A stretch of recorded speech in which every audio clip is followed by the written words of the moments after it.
Ola electric scooter has been one of the most anticipated, probably ever since rumors of it started floating around. As the days went by, more and more information got out, as well as confirmation from the company, only made that anticipation grow. Proof of this pudding was when the company started bookings of the scooter, garnering more than 1 lakh reservations within the first 24 hours. Finally, on August 15th, Ola launched the scooter in 2 variants, S1 and S1 Pro, starting at just Rs 1 lakh. Now we're going to take you through why, aside from the price, the Ola scooters are such good offerings. The first thing you need to know is that even the S1 comes packed with features. There are only a select few that make it to the top spec S1 Pro, making even the standard version extremely reasonable. We'll start off with design though. There are no differences here, so there's nothing to get confused about. The Ola scooters are based on the Dutch company Itergo's app scooter. In terms of design, everything remains unchanged. And it's pretty clear why. The scooters are clean, almost conventional in nature. Lines flow smoothly from the head to the rear, and the scooter is lean when viewed even from the front or the sides. The headlamp cluster looks a lot like a futuristic robot's face. There's a DRL ring and 2 main units that make up the eyes, kinda like what you would see in Wall-E. Then there is the big touchscreen instrument cluster. Serves up everything you want, well, except for lunch. Now, this controls most of the bike's functions and also adds Bluetooth pairing.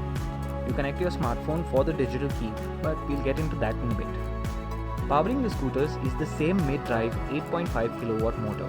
This churns out a maximum torque of 58 Nm, and it's definitely not slow. The difference though comes in how they are configured.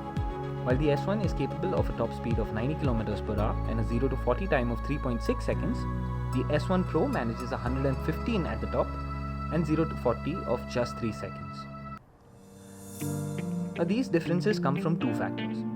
One is the fact that the S1 Pro gets an additional drive mode compared to the S1. While the base S1 variant receives normal and sports, the Pro also gets a hyper mode. The other is that the S1 uses a smaller 2.98 kWh battery pack. This is also capable of a range of 121 km on a full charge. The S1 Pro's 3.5 kWh battery, on the other hand, powers the scooter for a total of 181 km. These are claimed figures, mind you, but it's enough to keep you from worrying about how long you can ride your scooter.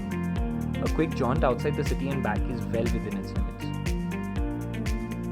The main attraction for both the scooters, like we mentioned before, is the lengthy list of features. Let's see how fast I can do this. Proximity lock unlock, remote boot lock unlock, receive call message, access contacts, infotainment, side stand alert, anti-theft alert, geofencing, Wi-Fi, Bluetooth, GPS connectivity, onboard navigation, limp home mode, reverse mode, get home mode, take me home lights, find my scooter, HMI moves with sounds, HMI brightness adjuster, electronic steering lock, welcome screen, OTA update plus post updates, manual SOS, book service appointment on the app, track your vehicle on the app, roadside assistance on the app, and predictive maintenance. That's your brake pad bear sensor. That was fun, but I probably need to explain a few of those features. The proximity lock and electronic steering lock work in conjunction with your phone, sensing whether you're close to the scooter or are moving away. It also gets inbuilt GPS with its own maps, although we still don't know who the provider is. And the on the app section basically means that you can use the Ola Electric app for those services. Additionally, the S1 Pro also gets 3 more features: voice control, cruise control, and hill hold. So if you ever want to tell your scooter to give you directions so you can go cruise on the hill and then hold for some pictures, you can do that. Or you could do this instead. Hey Ola, play my riding playlist.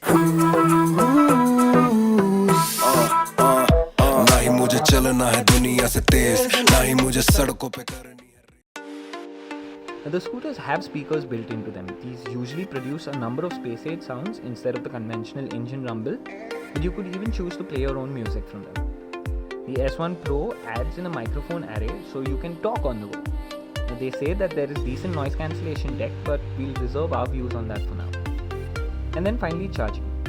The Ola scooter batteries are not removable, but the company does give you a portable 750 watt home charger.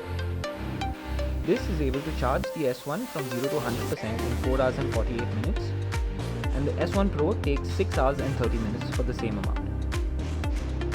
Ola is also planning to develop a hypercharger network in the country with over 1 lakh charging stations across 400 cities. So, prices? The Ola S1 is priced at just 99,999 rupees. The S1 Pro, on the other hand, commands 1,29,999. This is without the state and central subsidies on the electric vehicles.